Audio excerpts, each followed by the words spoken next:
First of all, first we know that कि NSQF होता क्या है। एनएसक्यूएफ क्या चीज है, इसकी हमको जरूरत क्यों पड़ी, और आगे इसके फायदे किस चीज के हैं, किस चीज में हम इसको यूज करेंगे आगे फर्दर। सबसे पहले मैं थैंकफुल हूँ अपने ज्वाइंट डायरेक्टर श्री एल के मुखर्जी जी का, जो कि संयुक्त निदेशक आईएएस आरडीएसडी कानपुर में पोस्टिंग है, जिनकी गाइडलाइंस में मैंने ये पीपीटी तैयार करी और इस काबिल हुआ कि आपसे आज मैं मुखातिब हूँ। सबसे पहले एनएसक्यूएफ का फुल फॉर्म हम लोग जान लेते हैं। एनएसक्यूएफ का फुल फॉर्म होता है नेशनल स्किल क्वालिफिकेशन फ्रेमवर्क, और बहुत ही पेचीदा टॉपिक है, लेकिन बहुत ही शॉर्ट में हम इसको समझाएंगे, क्योंकि जनरली ये टॉपिक बहुत लंबा है, लेकिन हमारे पास 40 से 50 मिनट का टाइम है, इसलिए आप लोग केवल इसको ध्यान से सुनिए। एनएसक्यूएफ होता क्या है, इसके एडवांटेजेस क्या है, ये किस किस लेवल तक का होता है, इसके लर्निंग आउटकम्स क्या है, इसको हम इम्प्लीमेंट कैसे करते हैं, ये सारी चीजें हम आज आपको शेयर करेंगे। सबसे पहली बात, जितने लोग हमारे साथ आज जुड़ चुके हैं वो किसी ना किसी रूप में टेक्निकल स्किल या टेक्निकल एजुकेशन से जुड़े हैं, और सभी ये जानते होंगे कि आज का लेटेस्ट 2018 के बाद का आप सिलेबस उठा के जब देखेंगे तो उसमें सबसे पहले ऊपर लिखा होता है, अगर वो सीटीएस कोर्स है और 10th के बाद उसमें पार्टिसिपेट किया जाता है या उसको ज्वाइन किया जाता है, तो उसको लेवल 5 दिया जाता है। और आप सभी ये सोचते होंगे लेवल 5 एक्चुअल में होता क्या है। तो अकॉर्डिंग टू एनएसक्यूएफ हमने इसको लर्निंग आउटकम और एडवांटेज और स्किल के हिसाब से इसको 10 लेवल दिए हैं, लेवल 1 टू लेवल 10। लेवल 10 सबसे टॉप होता है, लेवल 1 सबसे जूनियर मोस्ट होता है, इनिशियल स्टेज होती है। तो हम इंट्रोडक्शन के बारे में बता दिया मैंने, नेशनल स्किल क्वालिफिकेशन फ्रेमवर्क, और इसकी ज़रूरत हमें क्यों पड़ी, क्या इसके फायदे हैं, ये हम आपको अगली स्क्रीन पे देखते हैं। देखिए एनएसक्यूएफ सामने इंट्रोडक्शन में आपका दिख रहा है कि ये according to knowledge, skills, aptitude और रेस्पॉन्सिबिलिटी के हिसाब से हमने इसको 10 भागों में वर्गीकृत किया हुआ है।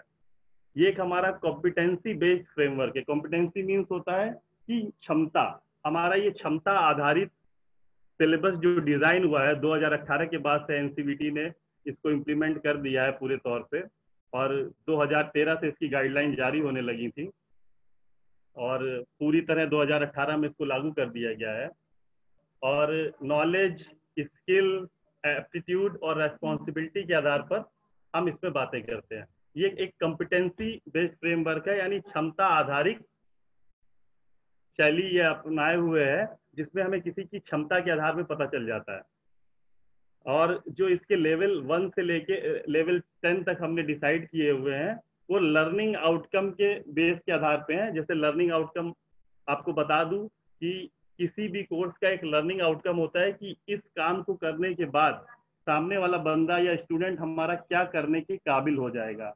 Learner will know and be able to do, जो भी चीज हम उसको सिखा रहे हैं वो उसको करने के काबिल हो जाएगा। स्टूडेंट इस काम को कितनी कुशलता से करता है, कितने से अच्छे से करता है, ये उसकी प्रोफेशनल स्किल होती है। आउटकम बेसिकली दो होते हैं, एक जेनरिक आउटकम और एक स्पेसिफिक आउटकम। जेनरिक आउटकम हमारा इंजीनियरिंग, ड्राइंग, एम्प्लॉयबिलिटी स्किल या वर्कशॉप कैलकुलेशन के थ्रू आता है, और हमारा जो स्पेसिफिक आउटकम है वो पर्टिकुलर ट्रेड है। अगर आप मैकेनिकल ट्रेड के हैं तो आप जिस चीज को सीखेंगे वो उसका आपका स्पेसिफिक आउटकम होता है। ओके, जैसा मैंने अभी बताया, सामने स्क्रीन पे देखिए, having 10 levels, NSQF having 10 level, हमारे 10 लेवल तक होता है। एक लेवल सबसे इनिशियल होता है और हमारा 10वां लेवल टॉप लेवल मैनेजमेंट का होता है। NSQF is a quality assurance framework. हमारा, जैसे आपने पढ़ा होगा क्वालिटी एश्योरेंस, मतलब हम कोई भी काम को कर रहे हैं शुरू से लेके अंत तक उसकी क्वालिटी हमने मेंटेन करी हुई है, वर्ल्ड क्वालिटी हम उसको प्रोवाइड करा रहे हैं। एनएसक्यूएफ इस चीज की एश्योरेंस आपको देता है। यानी कि हम कह सकते हैं कि कोई स्टूडेंट अगर एनएसक्यूएफ लेवल 5 का कोर्स करके आया, एनएसक्यूएफ लेवल 6 का कोर्स करके आया या 4 का करके आया है, तो वो इस चीज को करने के काबिल है, वो क्वालिटी सर्टिफाइड है। यानी कि उसके अंदर ये काबिलियत होगी ही होगी, वो इतने सारे लर्निंग आउटकम को करके आया। आप आईटीआई का सिलेबस उठा के देखेंगे, number of learning outcomes are over there, लगभग जितने सारे लर्निंग आउटकम्स हैं वो उन सबको प्रैक्टिकली या थ्योरेटिकली करके आया है। ओके। गैजेट नोटिफिकेशन, जब भी हमारा भारत सरकार किसी नियम को बनाता है तो उसका गैजेट नोटिफिकेशन करता है, और जैसा कि मैंने बताया कि 27 दिसंबर 2013 को national skill development agency NSDA, जो कि एक संस्था है MHD के अंतर्गत कार्य करती है, इसने 27 दिसंबर 2013 को इसको लागू करने के लिए कहा, लेकिन पूरी तरह हो नहीं पाया। इसकी तीसरी एनिवर्सरी जो 27 दिसंबर 2016 को थी, NSQF कंप्लायंट कोर्स जितने होंगे सेंट्रल गवर्नमेंट केवल उन्हीं कोर्स की फंडिंग करेगी, उन्हीं कोर्स की मान्यता देगी कोर्स को संचालन करने के लिए। और 27 दिसंबर 2018 के बाद से आप जितने भी टेक्निकल कोर्स चाहे ITI, CTI, डिप्लोमा, डिग्री वगैरह के देखेंगे तो उसको मैंडेटरी कर दिया हो गया।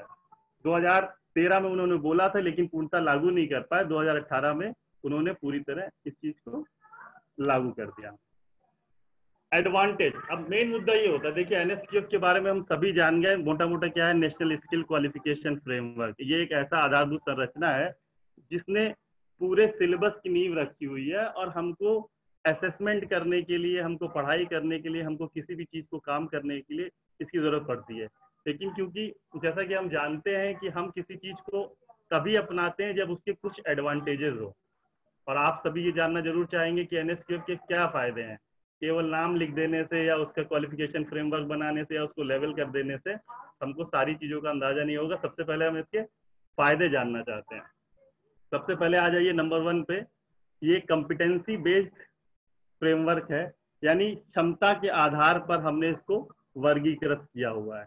यानी जिसने लेवल 3 का कोर्स किया है, हम जानते हैं उसकी क्षमता किस आधार की है। किसी ने लेवल 4 का कोर्स किया है, जो ITI बंदा करके आया है, और जो CITS का कोर्स करके CTI बंदा करके आता है, डिप्लोमा करके आता है, इन सबकी क्षमता अलग अलग होती है। जो क्षमता ITI वाले बंदे की है, हो सकता है वो क्षमता हमारे डिग्री वाले की किसी चीज में ना हो। इसलिए जो हमारा लेवल आधारित है, इसका पढ़ाई से कोई मतलब नहीं है। इसका कितने घंटे का कोर्स करा है आपने, आप बीटेक करके आए हो या आप ITI करके आए हो, तो ये जरूरी नहीं है कि आपका बीटेक वाला लेवल मैं उसको 8 दे दूंगा, या ITI जिसने करके आया ये 3 है। लर्निंग आउटकम बेस के आधार पर, मान लिया हम किसी को फ्लैट फाइल करने की ट्रेनिंग दे रहे हैं, तो हमारा लर्निंग आउटकम क्या है कि वो बंदा किसी जॉब को फ्लैट कर सकता है फाइल की सहायता से। तो जब वो करना सीख जाएगा तब वो लर्निंग आउटकम उसने अचीव कर लिया। ये जरूरी नहीं कि आपने बीटेक कर लिया तो आपको मैं हर आउटकम आपका सुपीरियर रहेगा, जिसने ITI किया उसका सारा आउटकम जो है नीचे के लेवल का रहेगा। इससे कोई मतलब नहीं है। हर पर्टिकुलर चीज के लिए, हर एक टास्क के लिए, जैसे घर में लेडीजें होती है, उनको खाना बनाना बहुत अच्छे से आता है, तो उस खाना बनाने में उनको हम लोग लेवल 8, 9, 10 दे सकते हैं। मुझे खाना नहीं बनाना आता तो मैं अपने आप को लेवल 1 दे सकता हूँ, ठीक है। उसी तरीके से आपको कार ड्राइविंग आती है, बहुत परफेक्ट कोई ड्राइवर होता है, हाईवे में या गलियों में बहुत अच्छे से चला सकता है, तो उस ड्राइविंग की स्किल में हम उसको लेवल 10 देंगे। भले ही उसने बीटेक किया है और वो गाड़ी नहीं चला पाता है, तो हम ये नहीं कहेंगे कि वो लेवल 10 का है। उस पर्टिकुलर जॉब रोल में लेवल डिसाइड किया जाता है। ओके। सबसे बड़ी बात है, आपने कॉम्पिटेंसी बेस के नीचे देखा इंटरनेशनल इक्विवेलेंसी है। इंटरनेशनल इक्विवेलेंसी मीन्स होती है हमारा जो भारत के बाहर जाने वाला कुशल कारीगर है, जो भारत के बाहर जाके काम करना चाहता है, उसको इक्विवेलेंसी मिली है, एक समानता मिली है। राष्ट्रीय स्तर पे, अंतरराष्ट्रीय स्तर पे उसको एक समानता मिली है। जब हमारा मैन पावर बाहर जाता है, टेक्निकल मैन पावर बाहर जाता है, मान लीजिए किसी बाहर की कंट्री, इंडिया के बाहर की कंट्री में गया, वहां उससे पूछा जाता है कि आपने क्या कोर्स करा हुआ है, कि ये बोलेंगे कि मैंने CTI किया हुआ है, MTI किया हुआ है, ITI किया हुआ है। मे भी दूसरे कंट्रीज में उसको क्या बोलते हैं, ITI का क्या नाम है नहीं पता। CTI इंस्ट्रक्टर ट्रेनिंग वो अपने आप कुछ और कराते होंगे, कुछ उसको और नाम दिया है, हमें नहीं पता। इसलिए जब आप कभी बाहर जाएंगे, जो बंदा आपका इंटरव्यू ले रहा है सामने, वो आपका जो NSQF का लेवल देखता है कि इन्होंने लेवल 6 का कोर्स किया है। Generally diploma level, supervisory level और CITS के लेवल को हमने 6वां लेवल दिया हुआ है, हमने नहीं दिया होता है। इसमें ये बहुत सारी मीटिंगें होती हैं, स्टेक होल्डर्स और डिफरेंट डायरेक्टर्स, प्रिंसिपल वगैरह इस चीज को डिसाइड करते हैं हम, और आप इस चीज को नहीं डिसाइड कर सकते हैं कि इसको लेवल 5 क्यों दिया, वेल्डर वाले को लेवल 4 क्यों दिया, मशीनिस्ट को लेवल 5 क्यों दिया, CITS को लेवल 6 क्यों दिया, ये हम नहीं डिसाइड करते हैं। ये एक दिन का कोर्स नहीं, एक दिन का डिसीजन नहीं है, कई सालों कई महीनों की मेहनत से इसको डिसाइड किया जाता है। हम उस पर छेड़छाड़ नहीं कर सकते, हमको उसको एज इट इज पढ़ना है। ठीक है, हम मान लीजिए बाहर जाते हैं दूसरे विदेश में और हम लेवल 6 का सर्टिफिकेट लेके जा रहे हैं वहाँ, NSQF लेवल 6 का, तो जो हमारा इंटरव्यू लेने वाला है वो बंदा हमारी क्षमता को जान जाता है कि इसने लेवल 6 का कोर्स किया हुआ है, ये कहीं सुपरवाइजरी, अभी मैं आपको दिखाऊंगा आगे, अभी अगली स्लाइड में बताऊंगा जैसे अभी लेवल 6 वाला बंदा क्या कर सकता है, लेवल 4 वाला बंदा क्या कर सकता है, लेवल 10 वाला बंदा क्या कर सकता है। तो मैंने जस्ट एक एग्जांपल लिया कि लेवल 6 वाला बंदा क्या कर सकता है, वो सुपरवाइजर है, वो CITS या इंस्ट्रक्टर है, CITS की ट्रेनिंग किया हुआ है या डिप्लोमा किया हुआ है, उसके अंदर ये काबिलियत है कि एक ग्रुप को, एक पर्टिकुलर 2 4 10 बंदे के ग्रुप को वो मॉनिटर कर सकता है और उनसे आउटपुट ले सकता है, इसीलिए उसका लेवल 6 है। हम में से कई, आप अपने आसपास नजर दौड़ाइए, हम सभी ने बराबर की पढ़ाई की होती है, लेकिन जब क्लास में टीचर बोलता है कि आओ और एक टास्क को फॉलो करो, तो हम सब पीछे चले जाते हैं कि हम तो भैया कर लेंगे इस काम को, लेकिन हम करवा नहीं सकते किसी काम को। हमसे बोल दो कि चलो भाई ये 10 ईंटा छत पे रखना है, मैं रख लूंगा, लेकिन बोलो कि 10 लड़कों से ये 10 ईंटा छत पे रखवाना है, तो मैं नहीं रखवा पाऊंगा, क्योंकि ये काबिलियत मेरे अंदर नहीं है। दैट इज वाई कि उसको लेवल 6 दिया है, वो उस क्षमता उसकी उस लेवल की है कि आगे उसको बढ़ाएगा धीरे धीरे, और अगर रोक देगा तो धीरे धीरे नीचे भी चला जाएगा, क्योंकि क्षमताधारित है। हर आदमी की क्षमता एक जैसी नहीं है। अभी आप रनिंग करने निकलिए मॉर्निंग में, तो आप पहले दिन 500 मीटर दौड़ेंगे, दूसरे दिन 600 मीटर दौड़ेंगे, ऐसे करके आप अपनी स्किल, अपनी कुशलता को बढ़ाते जाएंगे, तो आप आगे बढ़ते जाएंगे। और आप सोचो कि नहीं मैं डेली 500 मीटर ही दौड़ूंगा, तो आप सर्वाइव नहीं कर पाएंगे। ये दुनिया बहुत तेजी से आगे जा रही है, आने वाली पीढ़ी बहुत तेजी से आगे जा रही है, इसलिए सर्वाइवल फॉर द फिटेस्ट, जिसको अपनी क्षमता बढ़ानी रहेगी वही आगे जाएगा। तो इस तरह से आपको मैं कई एग्जाम्पल भी दूंगा कि आप आगे भविष्य की लाइफ में क्या कर सकते हैं। तो यहाँ वापस आ जाते हैं इंटरनेशनल इक्विवेलेंसी पे, हमको क्यों फायदा है NSQF का, हम NSQF आधारित कोर्स क्यों करें।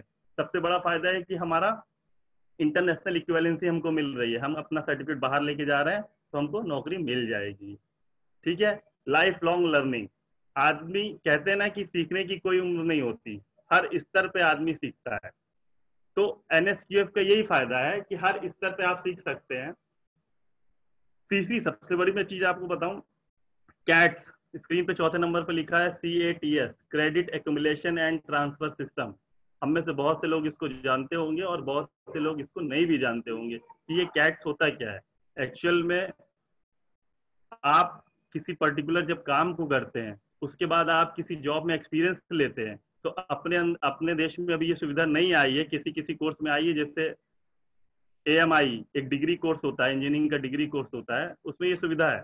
अगर आप इंटर करने के बाद AMI में एडमिशन लेते हैं, तो मान लीजिए 4 साल का अगर बीटेक का कोर्स है, तो आप डिप्लोमा करने के बाद अगर उस कोर्स में एंट्री लेंगे, तो जो टॉपिक आप ऑलरेडी पढ़ चुके हैं, जो लेसन आप ऑलरेडी पढ़ चुके हैं, उसकी आपको छूट मिल जाती है।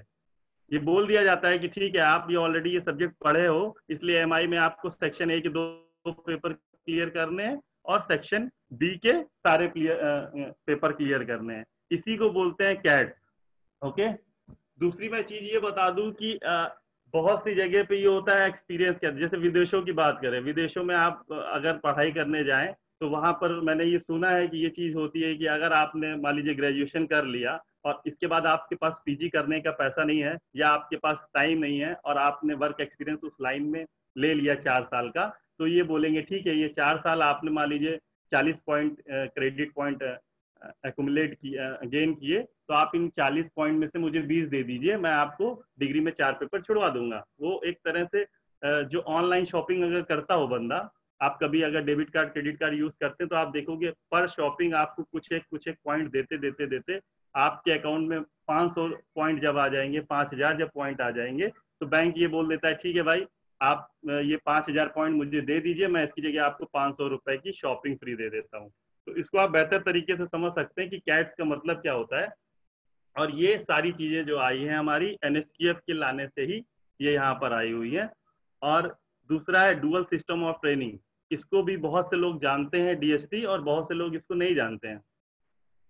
तो इसमें क्या होता है डुअल सिस्टम ऑफ ट्रेनिंग में, मैं आपको बताऊं कि होता क्या था कि पहले के समय में बच्चा जैसे पॉलिटेक्निक या आईटीआई कर रहा है, हम उसको कोशिश करते हैं कि सारी चीज सिखा दें, मिलिंग मशीन भी सिखा दें, लेथ, ग्राइंडर, शेपर, सारी चीजें सिखा दें। और होता क्या था कि अंत में जब वो 2 साल का करके आता था कोर्स, तो उसको कुछ भी नहीं आता था, किसी भी चीज में उसको महारत हासिल नहीं हो पाती थी। और जब किसी इंडस्ट्री में वो काम करने के लिए जाता था, मान लीजिए लेथ मशीन, चूड़ी काटने की इंडस्ट्री है, तो उससे पूछा जाता, भाई हम अगर एम्प्लॉयर हैं या आप अगर एम्प्लॉयर हो और आप ये सोचते हो कि हम किसी आईटीआई के टेक्नीशियन को रखेंगे, तो आप क्या उसको ट्रेनिंग फिर से देंगे? नहीं देंगे। आप सोचेंगे 1 या 2 दिन की छोटी सी ट्रेनिंग देने के बाद, हैबिचुअल ट्रेनिंग देने के बाद ये हमें डे 1 से प्रोडक्शन देने लगे। आप ये नहीं चाहोगे कि हम उसको 6 महीने फिर से ट्रेनिंग कराएं। तो ये सारी समस्या जब आई, तो इसका निवारण ये निकला कि मान लीजिए एक चूड़ी काटने की फैक्ट्री है, तो आपको 3 महीने जिस इंस्टीट्यूट या जिस संस्था में आपने एडमिशन लिया है, वहां पे बेसिक ट्रेनिंग आप मैथ्स, ड्राइंग और सेफ्टी प्रिकॉशंस की लीजिए पहले 3 महीने। उसके अगले 9 महीने आप सीधे उस इंडस्ट्री में जाके रूबरू होइए कि वहाँ इंडस्ट्री में क्या क्या गड़बड़ियां आती हैं, क्या क्या दिक्कतें आती हैं, क्या नुकसान है, क्या फायदा है, और उसको एक्चुअल लाइफ को एक्सपीरियंस करिए, किताबी लाइफ को नहीं। वहां पर 9 महीने आपसे काम करवाया जाएगा, और फिर अगले 3 महीने आपको अपने इंस्टीट्यूट भेज दिया जाएगा, जहां पर आप उस ट्रेनिंग को वापस कर, मतलब थ्योरी क्लास पढ़िए, ड्राइंग की क्लास पढ़िए। उसके बाद अगले फिर 9 महीने, यानी 2 साल के कोर्स में आपको 2 बार इंस्टीट्यूट आना पड़ेगा और 2 बार इंडस्ट्री जाना पड़ेगा। इस कोर्स, इस तरह का डीएसटी कोर्स जब आप कर लेंगे, फिर वापस आप उस 2 साल को करने के बाद जब इंडस्ट्री में जाओगे, तो आपको बेहतर प्रोस्पेक्ट मिलेगा, अच्छी सैलरी वहां मिलेगी। उसमें दोनों का फायदा है। स्टूडेंट्स का ये फायदा है कि जब वो उस इंडस्ट्री में 9 महीने रहा, तो वहाँ के बिहेवियर, वहाँ के एनवायरनमेंट के बारे में बहुत अच्छे से जान गया, उस कंपनी का क्या स्कोप है, क्या फ्यूचर है, इसके बारे में वो जान गया। और कंपनी का एम्प्लॉयर भी उस बंदे को जान गया कि नहीं, ये बंदा कैसा है, ये काम करता है, ये लेबोरियस है, इसके अंदर स्किल है, तो आपको बेहतर ऑप्शन मिल जाएगा, पढ़ाई करते हुए आपकी जॉब लग जाएगी। और एक चीज और बता दूं, जो 9 महीने वो आपको ट्रेनिंग देगा, उसका स्टाइपेंड भी देगा। वो अलग अलग डिसाइड होता है, 8,000 से लेके 15,000 रुपए तक वो आपको देगा। आपकी ट्रेनिंग भी साथ साथ चलती रहेगी, और आपको पैसा भी मिलता रहेगा। इंडस्ट्री का ये फायदा है, उसको स्किल मैन पावर मिल जाएगी जो उसके हिसाब से ही काम करेगी। ओके, तो ये होता है डीएसटी। दूसरी मैं चीज आपको सबसे बड़ी बता दूं, RPL, recognition for prior learning, यानी जो हमने पहले से सीखी हुई पढ़ाई है, उसको मुझे याद करना है, रिकॉग्नाइज करना है, और उसको काम में लाना है। अब आप लोग जितने इंस्ट्रक्टर हमारे साथ जुड़े हुए हैं, गवर्नमेंट आईटीआई के या प्राइवेट आईटीआई के या आईटीआई के स्टूडेंट्स, मैं उनको बता दूं, आरपीएल योजना सबसे बड़ा फायदा है इंस्ट्रक्टर के लिए एनएसक्यूएफ आने का। सपोज करिए, मैं एग्जांपल के साथ एक बताता हूँ। मान लीजिए किसी प्राइवेट आईटीआई या गवर्नमेंट आईटीआई में बंदा आईटीआई करने के बाद पढ़ाने लगा, और किसी कारण से सीआईटीएस का कोर्स नहीं कर पाया, तो क्या वो जिंदगी भर उसको हक नहीं है सीआईटीएस का कोर्स करने की? क्योंकि अगर वो रेगुलर कोर्स करने आएगा, तो उसको नौकरी छोड़नी पड़ेगी, और अगर कोर्स नहीं करेगा तो प्रमोशन नहीं मिलेगा। ओके, तो एनएसक्यूएफ आपके लिए ये योजना लाया है कि आरपीएल, यानी आपने जो चीज को करा हुआ है, उसको केवल आप एक बार रिकॉग्नाइज कर लीजिए और सीधे पेपर दे दीजिए। फॉर एग्जांपल, अगर किसी आईटीआई के इंस्ट्रक्टर ने किसी आईटीआई में पढ़ाया है, चाहे वो प्राइवेट आईटीआई हो या सरकारी, और लगातार 3 साल वहां पे पढ़ा लिया है, तो वो सीधे सीआईटीएस का पेपर आके देगा। केवल रिटर्न और प्रैक्टिकल में एडमिट होगा, उसको 1 साल यहाँ पढ़ने या रेगुलर आने की कोई जरूरत नहीं है। वो केवल वहां पर आके फाइनल के एग्जाम देगा, और अगर वो सफल हो जाता है एनएसक्यूएफ लेवल 6 के मानकों पे, तो हम उसको सीआईटीएस का सर्टिफिकेट दे देंगे। भारत सरकार श्रम मंत्र ये कौशल विकास मंत्रालय की तरफ से उसको सर्टिफिकेट मिल जाएगा। तो हुआ ना उसका फायदा कि 3 साल जो उसने वहां पे पढ़ाई करी, उसको उसने यहाँ पर यूज कर लिया, उसको इसके लिए ब्रेक लेने की आवश्यकता नहीं हुई। ओके, सेवेंथ है multiple pathways, exit and entry between vocational education, skill training and general education and technical education. इसका ये मतलब होता है कि पढ़ाई करते समय किसी भी समय अगर आपको लगता है कि हमें पाथ चेंज करना है, एक होती है वन वे सड़क, एक होती है टू वे सड़क। अगर आप किसी रास्ते पे सीधे जा रहे हो और आपको वो रास्ता अच्छा नहीं लगता है तो हम इमीडिएट बदल सकें, ये मतलब होता है मल्टीपल पाथवेज का। वर्टिकल मोबिलिटी और हॉरिजॉन्टल मोबिलिटी हमें प्रदान करता है एनएसक्यूएफ। जैसे अगर आप 8वीं तक पढ़ाई करी, किसी कारण से आपने पढ़ाई छोड़नी पड़ी या आपका पढ़ने में मन नहीं लग रहा है, आपको नौकरी चाहिए, तो 8वीं के बाद आप आईटीआई में एडमिशन ले सकते हैं। और वेल्ड ट्रेड में सपोज करिए आपने एडमिशन ले लिया और आप हिंदी का पेपर केवल दे दीजिए यूपी बोर्ड से, तो आपको हाई स्कूल की मान्यता मिल गई। यानी देखिए पैरेलल दोनों चीजें चल रही हैं। आप इधर टेक्निकल एजुकेशन एक्वायर कर रहे हो, यानी 8वीं के बाद आपने पढ़ाई छोड़ दी, जनरल एजुकेशन अपनी छोड़ दी और आपने आईटीआई में एडमिशन ले लिया। और आपके साथ वाला बंदा 10th में एडमिशन, मतलब 9th में एडमिशन ले रहा है, 10th में एडमिशन लिया उसने उसके बाद, मगर आपने आईटीआई कर ली, तो वो 2 साल बाद 10th के पेपर देगा और आप भी अगर हाई स्कूल का हिंदी का पेपर पास कर लोगे तो आप भी 10th के बराबर हो गए। यानी उसने 8th 9th 10th की पढ़ाई करी, आपने 8 प्लस आईटीआई करी और हिंदी का पेपर दे दिया, अब आप भी 10th के बराबर हो गए। अब आपको कहीं लगता है कि नहीं आईटीआई से मेरी नौकरी नहीं चलने वाली, मेरा गुजारा नहीं चलने वाला है, मुझे इससे बेहतर करना है, तो अब आपने तो क्योंकि 8वीं के बाद पढ़ाई नहीं करी तो आपको इंटर में अब एडमिशन कैसे मिलेगा? लेकिन नहीं, एनएसक्यूएफ के आने से आपको इंटर में एडमिशन मिलेगा। आप फिर से अपना पाथ चेंज करते हुए जनरल एजुकेशन की तरफ आ गए, यानी आपने अब 12th कर लिया, फिर इसके बाद आपको लगा कि नहीं यार अब जनरल एजुकेशन में बहुत भीड़ भाड़ है, हमको टेक्निकल की तरफ फिर से जाना है, तब आपने बीटेक या डिप्लोमा में एडमिशन ले लिया। किसी भी समय आप स्विच कर सकते हैं, ये होता है मल्टीपल पाथवे का फायदा, ये होता है एनएसक्यूएफ का फायदा। एक मैं और चीज बताता हूँ आपको, छोटा सा एग्जाम्पल देता हूँ। आप सभी के मोहल्ले में डॉक्टर तो होते होंगे, आजकल तो कोरोना चल रहा है तो जल्दी डॉक्टर दिखते नहीं है, लेकिन आप आसपास देखिएगा आपको डॉक्टर दिखेंगे। और उन डॉक्टरों में हर एक मोहल्ले में एक बहुत पुराना झोला छाप डॉक्टर होता है, जिसके पास कोई पढ़ाई लिखाई नहीं करी, किसी ने कुछ उसके साथ इस टाइप का नहीं किया है कि वो डिग्री ले सके एमबीबीएस की। वो क्या करता था, वो किसी एक डॉक्टर या एमबीबीएस डॉक्टर का शहर में दिल्ली मुंबई में बैग उठाता था, बैग उठाते उठाते उसने वो सारी दवा वहां सीख ली, वो सारा उसका स्किल सीख ली डॉक्टर की, सीखने के बाद वो झोला उठा के अपने घर आ गया और वहां पर उसको प्रैक्टिस भी करता रहा अपने गांव में या छोटे से कस्बे में।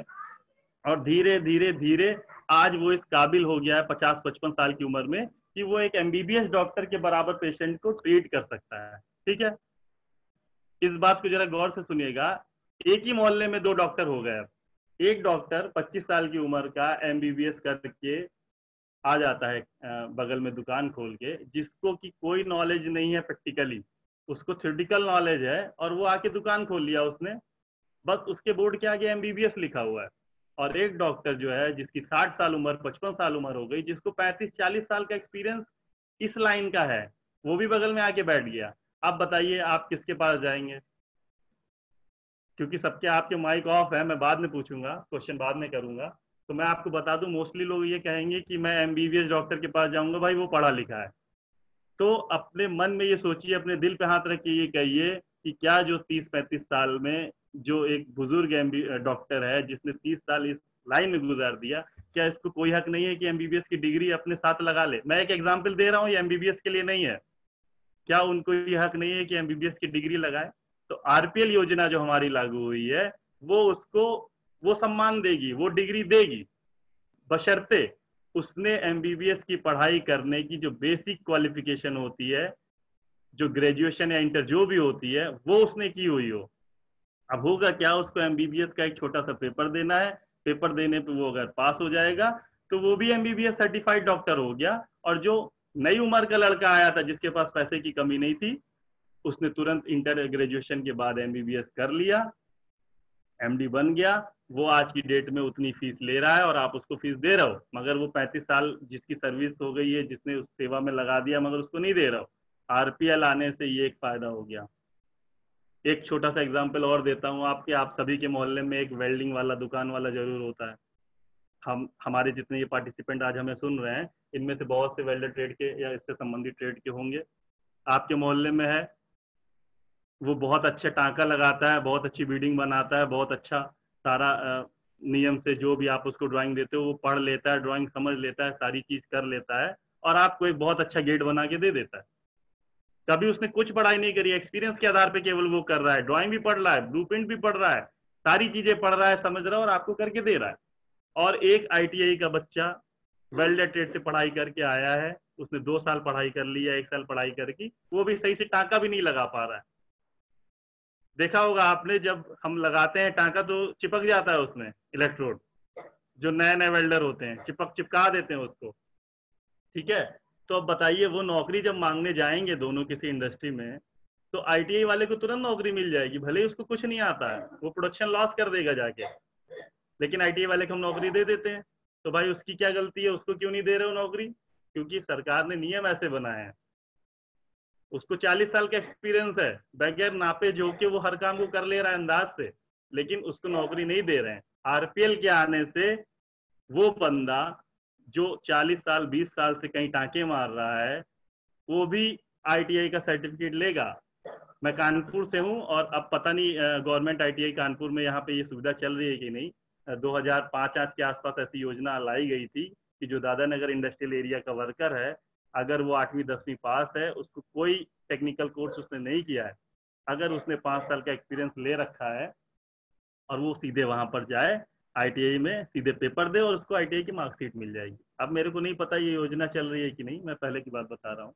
ठीक है, तो ये सारे फायदे हैं हमारे एनएसक्यूएफ की। कम्पिटेंसी बेस्ड होता है, इंटरनेशनल इक्विवेलेंसी है, लाइफ लॉन्ग लर्निंग है, कैट सुविधा देता है, डीएसटी सुविधा देता है, आरपीएल देता है और मल्टीपल पाथवेज देता है। ये सारी चीजें हमको इसके थ्रू मिल जाती है। ठीक है, नेक्स्ट स्लाइड है हमारी डेफिनेशन ऑफ लेवल। जैसे अभी हमने कहा कि लेवल के आधार पे इनको 10 लेवल में बांटा गया है। ठीक है, according to level they are classified into 10 from 1 to 10. The level 1 is lowest complexity and the level 10 is of highest complexity. मैं आपको एक चीज और बता दूं, एनएसक्यूएफ का जो ट्रेनिंग है, ये सभी जो हमारे इंस्ट्रक्टर्स हैं गवर्नमेंट प्राइवेट आईटीआई को वाले, इन सभी को करना जरूरी है। और ये सारे जो है डीजीटी की तरफ से ये कोर्स वगैरह कराए जाते हैं। सीएसट्राई कोलकाता में ये कोर्स चलता है, 2 से 3 दिन का ये कोर्स होता है। और नियर बाई आपकी जो एनएसटीआई हो, वहाँ से भी आप इस चीज़ को कर सकते हो। तो मैं आपको एक चीज़ और बता दूं कि एनएसक्यूएफ के आधार पे ये लेवल 1 से लेकर लेवल 10 तक दिया गया है, लेकिन ट्रेनिंग के आधार पे 1, 2 और 3 बस 3 लेवल दिए गए हैं। अब आप कंफ्यूज नहीं होना। कंपिटेंसी के आधार पे 1 से 10 तक है, जैसे लेवल 1 और लेवल 10। लेकिन ये जो ट्रेनिंग डिसाइड करी गई है, किसको किस तरह की ट्रेनिंग देनी है।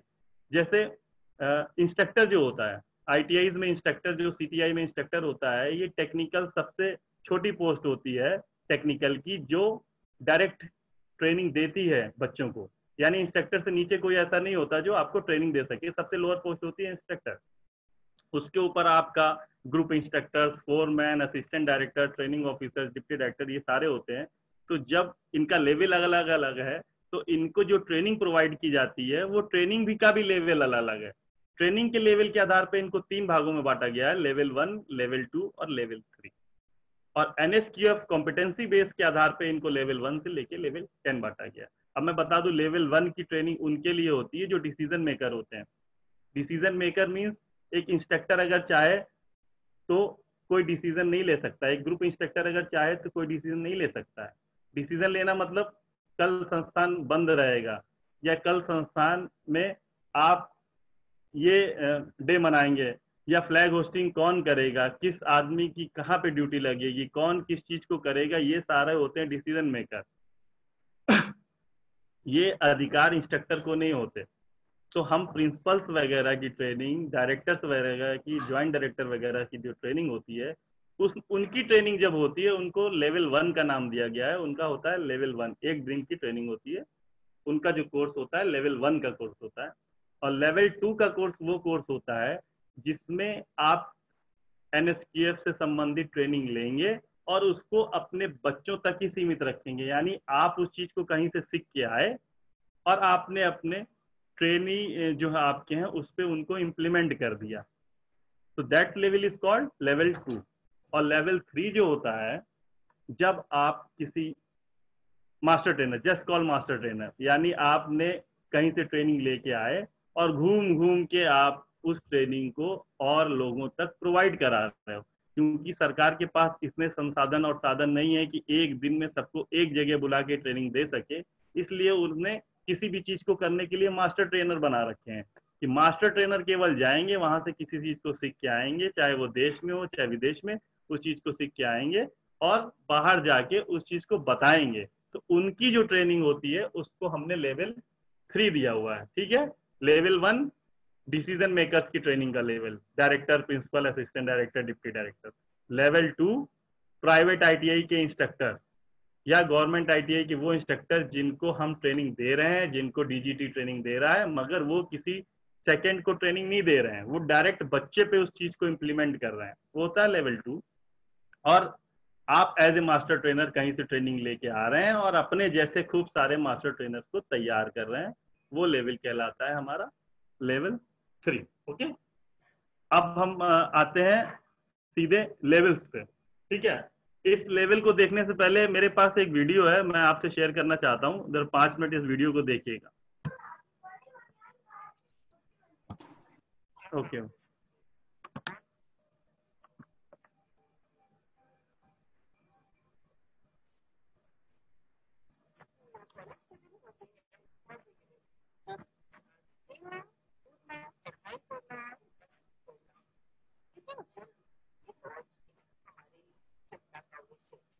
No audio, sir. Sorry, No audio. No audio.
किसी कारण से मुझे लगता है कि आवाज नहीं आ रही थी, माइक में थोड़ा सा डिस्टरबेंस है। खैर, मैं अब आवाज आ रही है?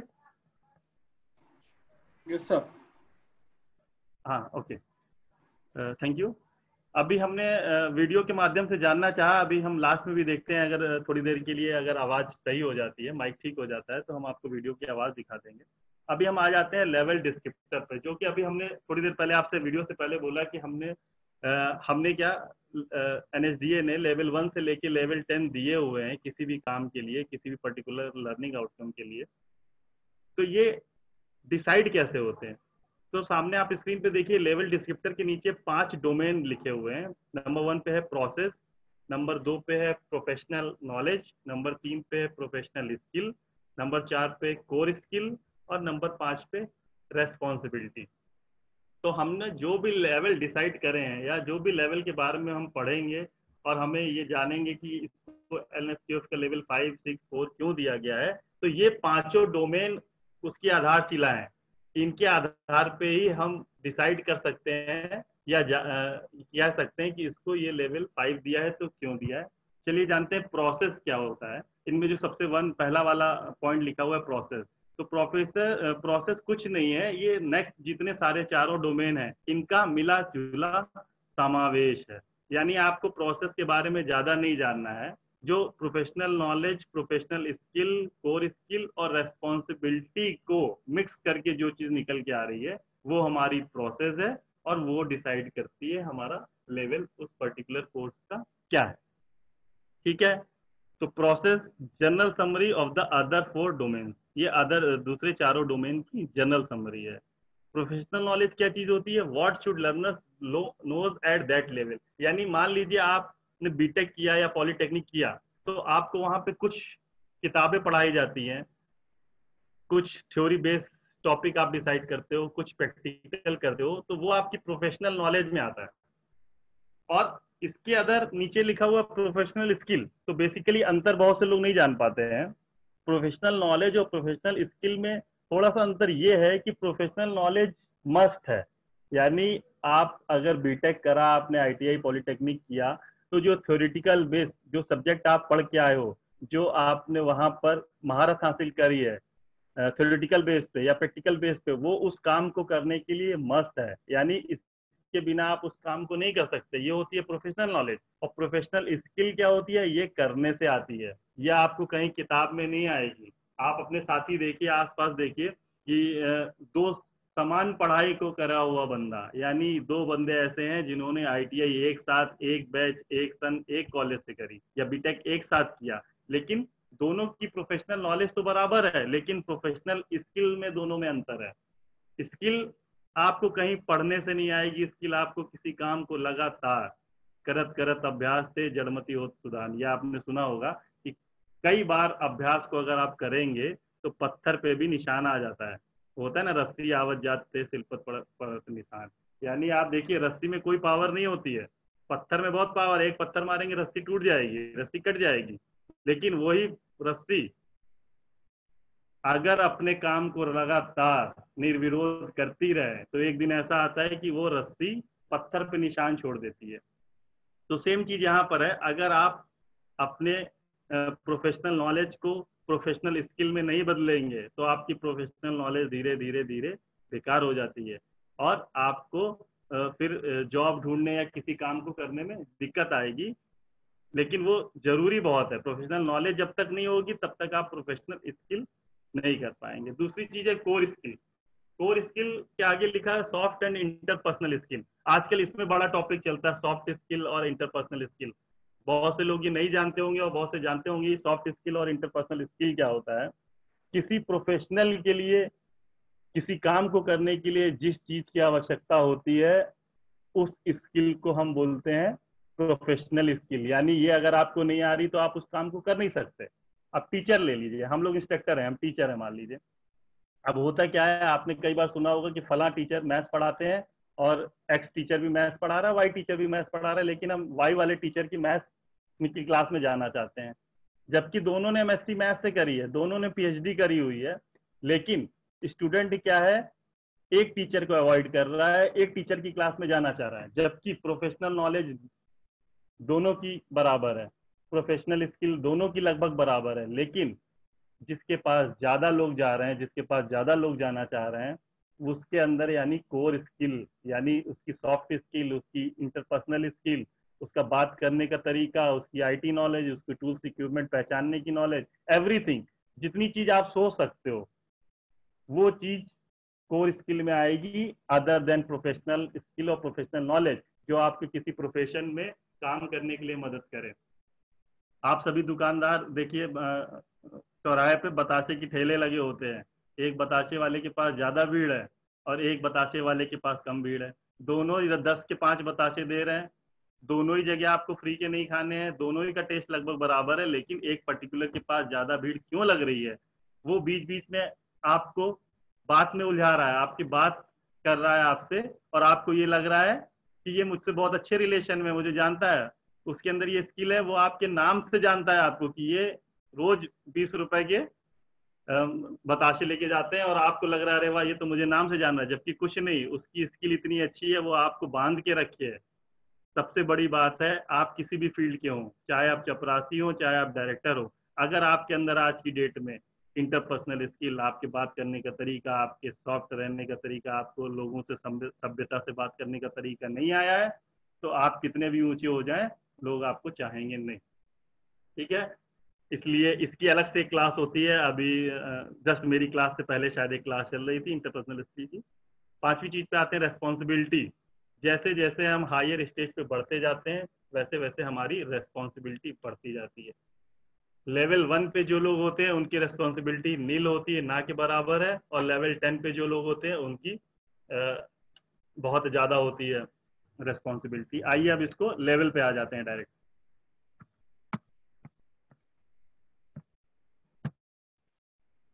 लेवल 1, लेवल 1 हमारा क्या,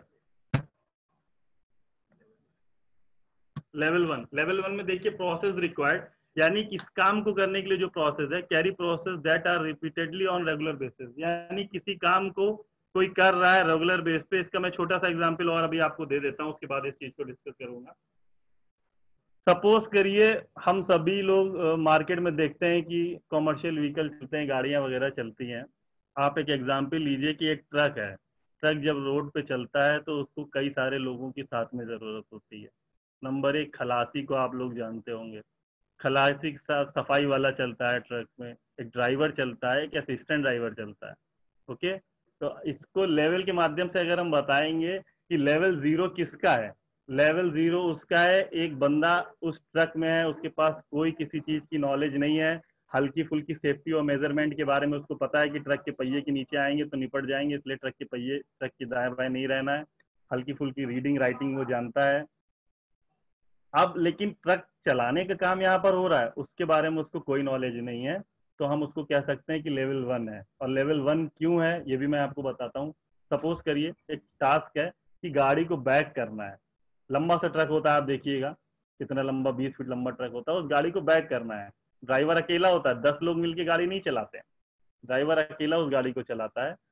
और अगर वो उस गाड़ी को बैक कर रहा है और बगल वाले रियर सीट पे, सामने बगल वाली पिलियन सीट पे जो खलासी बैठा है, वो कह रहा पीछे देखो जरा, कुछ लड़ तो नहीं रहा, खंबा तो नहीं आ रहा है, तो क्या आप बताइए, आज आपने उस खलासी को आज ही रखा, आप उसकी बात पे विश्वास कर लेंगे कि पीछे खंबा नहीं आ रहा है?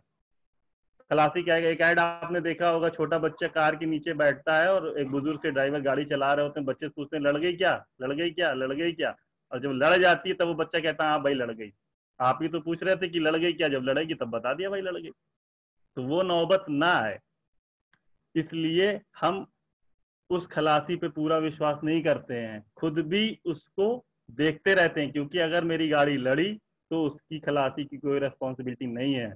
हम लगातार उसको इंस्ट्रक्शंस देते रहते हैं और उसको सुपरवाइज करते रहते हैं कि क्या वाकई पीछे खंबा आ तो नहीं रहा, यानी वो बंदा भी देख रहा है, हम रियर व्यू शीशे से भी उसको देखते रहते हैं।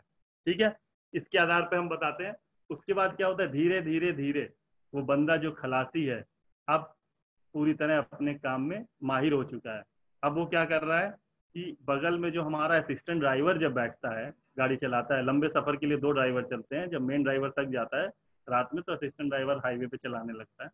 तो वो असिस्टेंट ड्राइवर को देखता है कि ये गाड़ी कैसे चला रहा है, कहाँ पे गियर है, ठंडा करने के लिए किस चीज को यूज कर रहा है, ठीक है, हवा का प्रेशर क्या है, पेट्रोल कहाँ से पड़ता है, डीजल कहाँ से पड़ता है, सारी चीजें वो देख रहा है लगातार, क्योंकि वो खलासी का काम कर रहा है, उसकी ट्रेड टर्मिनोलॉजी के बारे में जान रहा है, उसके जो टेक्निकल चीजें होती हैं उनके बारे में जान रहा है। अब वो असिस्टेंट ड्राइवर बन गया।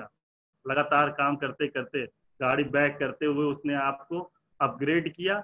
अब उसने अपना लेवल बढ़ाया। वो चाहता तो उसी जगह रह सकता था कि केवल भाई हमसे गाड़ी दिखवा लो, बैक करा लो, हमें दे देना 2-4 हजार रुपए अपना जो देते हो, लेकिन नहीं, आज का जमाना अपग्रेड है, आपको अपने आप को अपग्रेड रखना है। उस बंदे ने भी अपने आप को अपग्रेड किया और धीरे धीरे धीरे उस गाड़ी का असिस्टेंट ड्राइवर बन गया।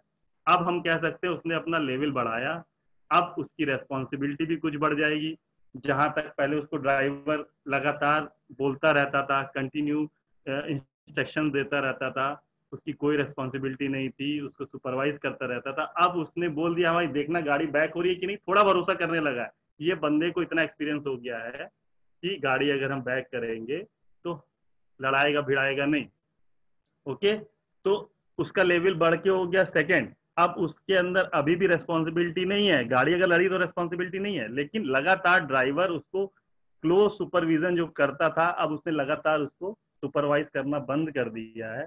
लगातार कंटिन्यूअस इंस्ट्रक्शन देना बंद कर दिया। केवल एक बार बोलता है ठीक है गाड़ी बैक करके लगा दो और हम खाना खा के आते हैं, ठीक है, वो बंदा गाड़ी बैक करके लगा देगा। कंटिन्यू नहीं बोलना ना देखना है, ठीक है। धीरे धीरे धीरे उसने अपने आप को लेवल को और बढ़ाया। अब एक ऐसा सीन आ गया, एक ऐसा समय आ गया जब उसको किसी को भी सुपरवाइज करने की जरूरत नहीं रही। मालिक ने बोला गाड़ी निकाल के बाहर खड़ी कर दो, उसने गाड़ी निकाल के बाहर खड़ी करके चाबी मालिक के हाथ पे दे दी। मालिक को उस पर इतना भरोसा हो गया, उसकी स्किल पे इतना भरोसा हो गया कि गाड़ी लड़ाएगा भिड़ाएगा नहीं। लेकिन इंडिविजुअल अभी उसको गाड़ी नहीं दे सकते, साथ में रहना पड़ेगा। ओके, अभी क्या आता है, उसने और धीरे धीरे असिस्टेंट ड्राइवर से अब वो ड्राइवर बन गया। ड्राइवर बनना मीन्स अब उसकी रेस्पॉन्सिबिलिटी तय हो गई है। अगर वो किसी जगह जा रहा है, गाड़ी लड़ती है, तो उसकी स्वयं की जवाबदारी है। वो ये नहीं कह सकता कि अचानक से सामने वाले ने ब्रेक मार दी, अचानक से स्पीड ब्रेकर आ गया इसलिए मेरी गाड़ी लड़ गई, साहब कोई जवाबदारी नहीं है। आपने धीरे धीरे धीरे जब अपना लेवल बढ़ाया है तो आपको ये सारी चीजें भी बढ़ानी पड़ेंगी। आपको आपके काम के प्रति जवाबदारी भी तय करनी पड़ेगी। जैसे कि अपना लेवल 4 ITI का स्टूडेंट जो होता है, वेल्डिंग ट्रेड वाला, इसको लेवल 4 दिया गया है। ये अपने काम को कर सकता है, किसी की निगरानी की जरूरत नहीं है। उसके बाद आता है लेवल 5। अब उसने क्या किया है, धीरे धीरे धीरे ड्राइविंग की स्किल सीख ली, सारा काम आने लगा। अब वो अपना तो ड्राइविंग करता ही है, साथ में असिस्टेंट ड्राइवर को भी समय समय पे ड्राइविंग करने देता है। तो इससे केवल इतना निष्कर्ष ये है कि एक बंदा अपनी स्किल को बढ़ाता बढ़ाता इतना आगे बढ़ गया कि अब वो ड्राइविंग तो खुद कर ही रहा है, साथ में एक को और बढ़ा रहा है। यानी अपने सहयोग, अपने जो दोस्त लोग हैं, अपना जो कोलीग है, उसकी भी मदद कर रहा है, उसको भी अपनी स्किल को, अपने लेवल को बढ़ाने में मदद कर रहा है।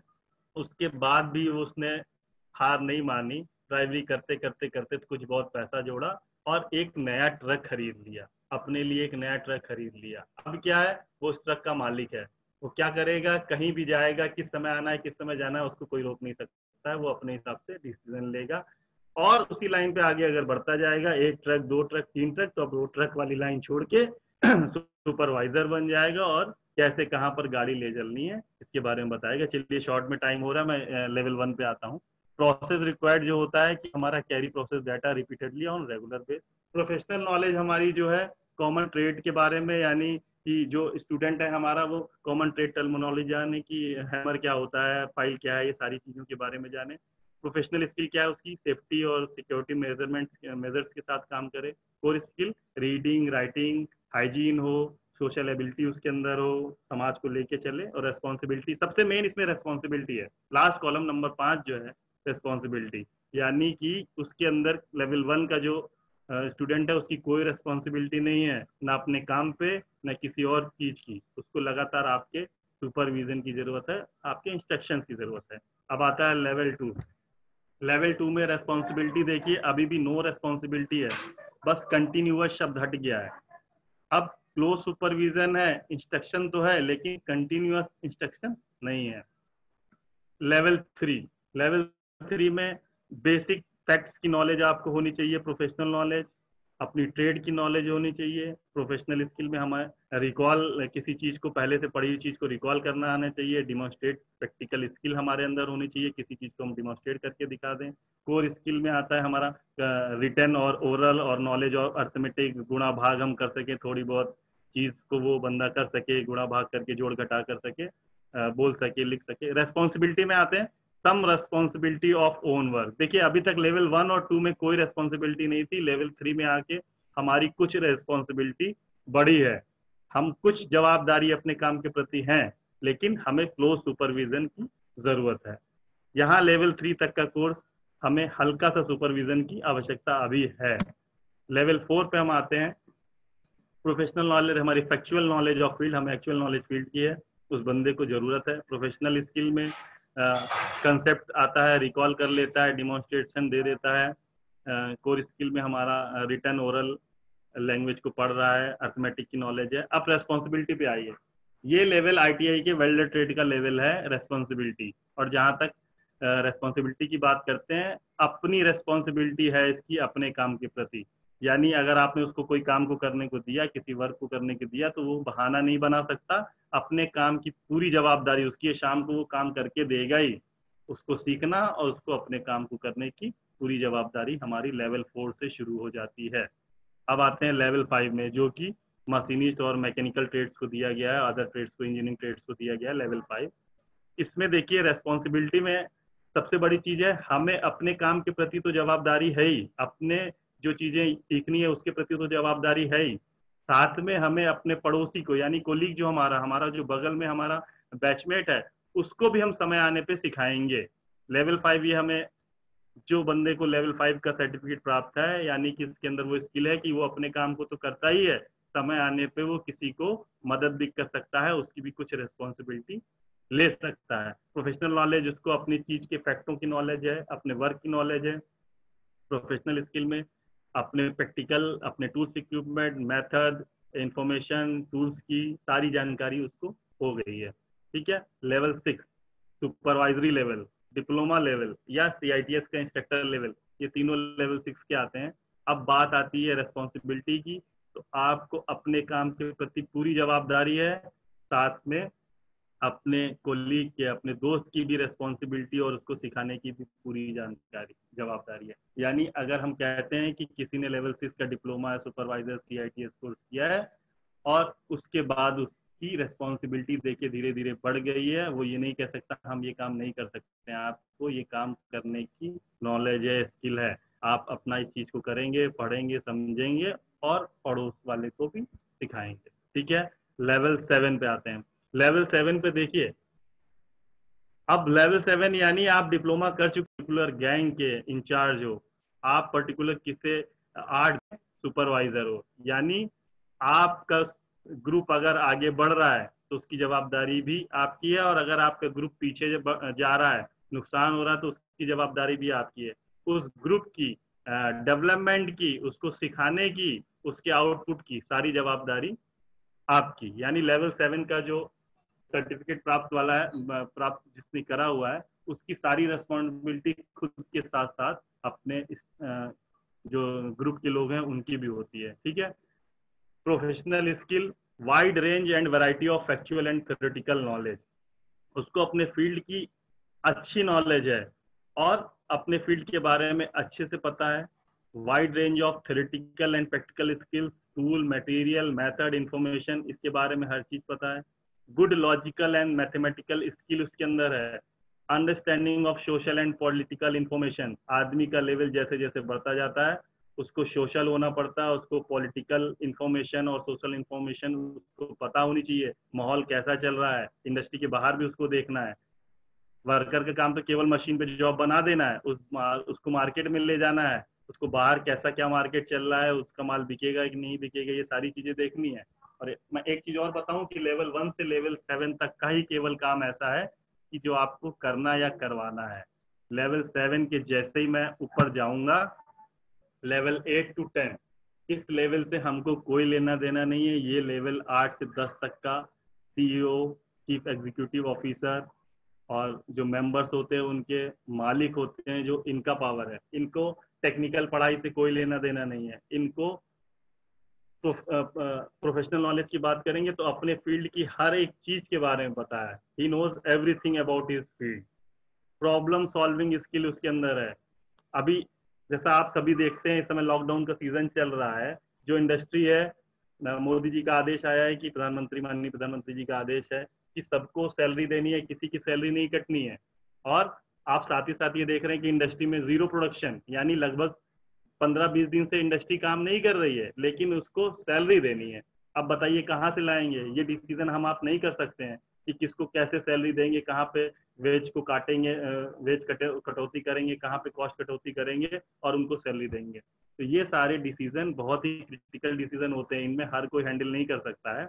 ये हैंडल वही कर सकता है जिसको अपने चीज की, अपने फील्ड की पूरी नॉलेज हो और सारी चीजों को झेलते हुए इंडस्ट्री को आगे ले जाए। रेस्पॉन्सिबिलिटी क्या है? विपरीत परिस्थितियां, विषम परिस्थितियां जैसे आज की डेट में चल रही हैं, उसको अपना इंडस्ट्री को सरवाइव कराना है। Responsible for strategic decision in complex situation. ये सिचुएशन जैसी चल रही है, कॉम्प्लेक्स सिचुएशन है।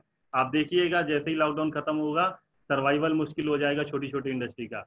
ऐसे में वही इंडस्ट्री सर्वाइव करेगी जिसके मैनेजर के पास इतनी कुशलता है कि वो अपनी प्रॉब्लम को सॉल्व करे, अपनी स्किल को इस ओर लगाए और अपने डिसीजन ऐसे ले कि उसकी इंडस्ट्री आगे तक चलती जाए। ये टॉपिक बहुत लंबा टॉपिक था और 1 घंटा लगभग हो चुका है। और मैं क्षमा चाहूंगा कि वीडियो नहीं मैं शेयर कर पा रहा हूँ। RITESH.MOURYA@gov.in, ये मेरी ईमेल आईडी है। अगर किसी को कुछ भी दिक्कत लगे तो मुझे फ्री होके मेल करें। मैं एक बार फिर रिपीट कर देता हूँ, RITESH.MOURYA@gov.in, ये हमारी ईमेल आईडी है। अगर आपको किसी भी तरह की कोई दिक्कत लगी, कोई डाउट आपका हो, तो आप इस पे मेल कर दें या मैसेज कर दें। मैं आपको जो है उसके बारे में पूरी डिटेल दे दूंगा। मैं धन्यवाद देना चाहता हूँ निमी चेन्नई को, जिन्होंने हमें एक मौका दिया कि हम आपसे मुखातिब हो सकें।